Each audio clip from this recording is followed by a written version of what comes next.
transtorno do espectro autista se refere a uma série de condições caracterizadas por algum grau de comprometimento no comportamento social, na comunicação e na linguagem, e por uma gama estreita de interesses e atividades que são únicas para o indivíduo e realizadas de forma repetitiva.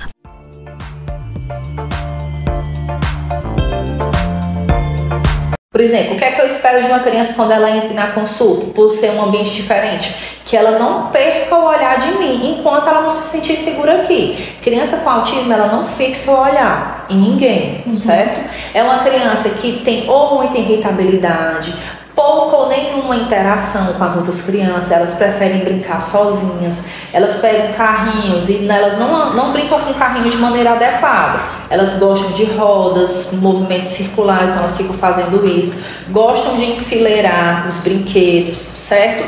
Tem um atraso de fala importante, gostam de ficar girando em círculos e andar nas pontas dos pés. Porque na realidade o autismo ele não é uma doença, ele é um transtorno do espectro autista e que vai se juntando várias doenças em relação a ele, entendeu?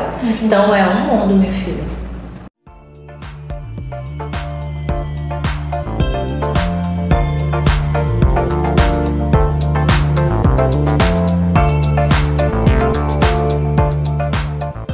Como eu já tinha uma filha, foi meio que comparando mesmo ao desenvolvimento da Maria Luísa, né, que é a minha primeira filha. O Cláudio Manuel, que é o meu filho autista, ele desde pequenininho apresentou muitas estereotipias. Assim, ele gostava muito do rodar, ele balbuciava muitas coisas, passava o tempo inteiro mexendo a boquinha, corria de um lado para o outro, que ele ainda faz hoje em dia, muito mesmo, era excessivo. Então, assim, o contato do olhar, ele não conseguia manter. Então, assim, ele não gostava, ele não socializava com os outros meninos, sabe? Desde aí, ele tinha 1 ano e 9 meses, quando eu comecei a detectar. Olha, o diagnóstico você passa, às vezes, quase que uma vida inteira para conseguir. É muito difícil. Tem um médico que te diga, tá aqui o laudo, tá aqui o diagnóstico. Assim, eu comecei com o Manuel com 1 ano e 9 meses. Eu passei 9 anos cuidando dele, fazendo as terapias, tudo dentro da Fundação Ana Lima. Durante esses 9 anos que eu passei lá, no momento que eu saí, eu perdi todo o prontuário dele. Eu não tinha mais nada. Eles não salvaram nada. Então foram 9 anos jogados fora. Ele tem 11. Né? Então, depois que eu saí da empresa, eu passei a procurar ajuda no SUS. E aí eu consegui o CAPS. E a partir daí, só nesses 2 anos de tratamento, eu tive o diagnóstico dele pela psiquiatra e pela neurologista. Sim, com certeza. Ele faz psicopedagogia, a psiquiatria, porque ele precisa da medicação. Ele faz a terapia ocupacional. Aí começou a musicoterapia. No início ele fez a fono, porque ele tinha bem dificuldade na fala, né? E assim, aí desenvolveu bastante. Quando eu tive esse entrave de sair da empresa e ele ficar sem o tratamento, porque eu passei um tempo sem, até conseguir, eu tive que pagar, sim, a psicóloga, para eu poder voltar, ele adequar o que ele estava antes, que ele mudou, ele regrediu, para eu continuar o tratamento dele. Aí depois, aí ele foi liberado da psicóloga. Olha, eu vou lhe dizer que ele não se apresentava em canto nenhum, ele não dançava. Eu ficava tão triste, porque quando ele começou a estudar, eu coloquei numa escola grande, pensando assim, não, pronto, ele vai desenvolver, né? E aí, o primeiro ano foi maravilhoso. Ao segundo ano, ele só dormia. Toda vez que eu chegava, ele estava isolado, e aquilo me doía. Eu tirei, botei numa pequenininha, né, de comunidade. Pronto, ali eu vi, porque ele dançava, por mais que o menino na frente, ele ia atrás, ele se apresentava. Então essa conquista dele participar, dele se socializar de verdade, que eu estava vendo resultado, isso pra mim não tem preço. Eu vou lhe dizer que eu fico bastante chateada, porque trabalhar na área da educação ainda é, vou dizer que melhor, porque eu entendo disso profundamente, porque eu tenho dentro de casa, então eu tento fazer o melhor para os que estão aqui, para eu realmente ver resultado. O que eu acho de difícil é que as pessoas, elas rotulam, elas não entendem, elas não se aprofundam no assunto e acaba que isso prejudica muito o autista, porque eles são tidos como crianças que não aprendem e eles são altamente inteligentes. Então, assim, a falta de conhecimento, pronto, a palavra é essa, das pessoas é o que mais atrapalha. Olha, eu vejo brilhante. Cláudio Manuel é muito inteligente. Ele sonha em ser cientista, é preguiçoso como toda criança é. Mas assim, ele é um menino muito comunicativo, sabe? Se você conversar com ele, você fica besta. O vocabulário super rico, apesar de ter começado a ler há pouco tempo, né? Então assim, eu vejo um futuro brilhante pro meu filho, sem medo de ser feliz, sabe? Meu nome é Fabiana Gonçalves, sou pedagoga e dou aula em uma escola particular nos anos iniciais.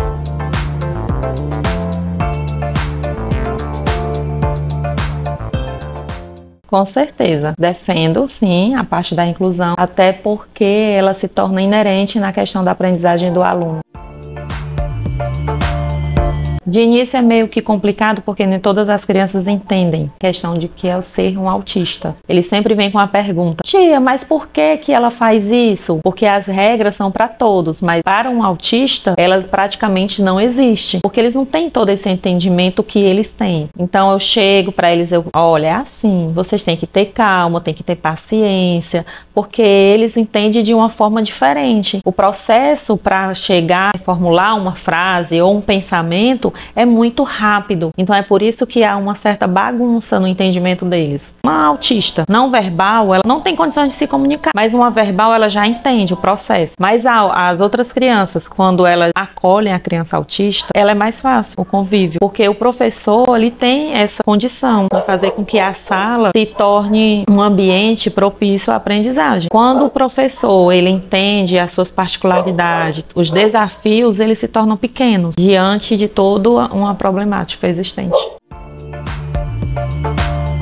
Assim, do início, fazer com que aquela criança seja entendida foi difícil, mas através da observação, dos cuidados mesmo, rotineiros, de qualquer movimento que uma criança faça bruscamente, um professor em sala de aula tem que ter muito cuidado, porque como eles não têm tanta sabedoria em relação a se expressar, não tem como formular uma frase, o professor está ali para ajudar, para fazer com que eles se sintam, né, de uma forma escutados e acolhidos, né? Uma das coisas também que eu priorizo muito para que a aprendizagem seja de uma certa forma embasado mesmo no crescimento, a rotina é crucial para uma criança que tem TEA.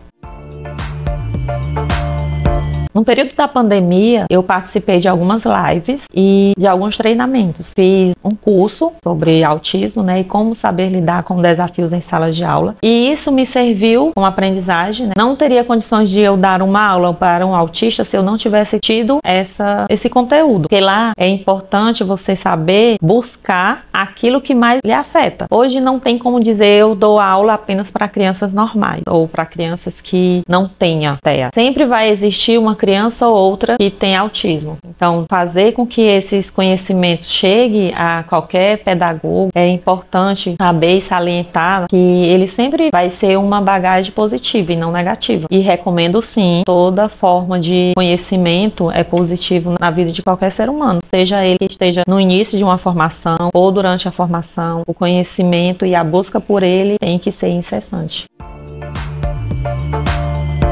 Com certeza, os recursos da Maria Montessori seriam excelentes em uma sala de aula, todo pedagogo precisaria ter como recursos, e assim como a arte como um todo. Uma sala que ela tem recursos não só visuais, como também manuais, ela é fundamental para a aprendizagem de um autista.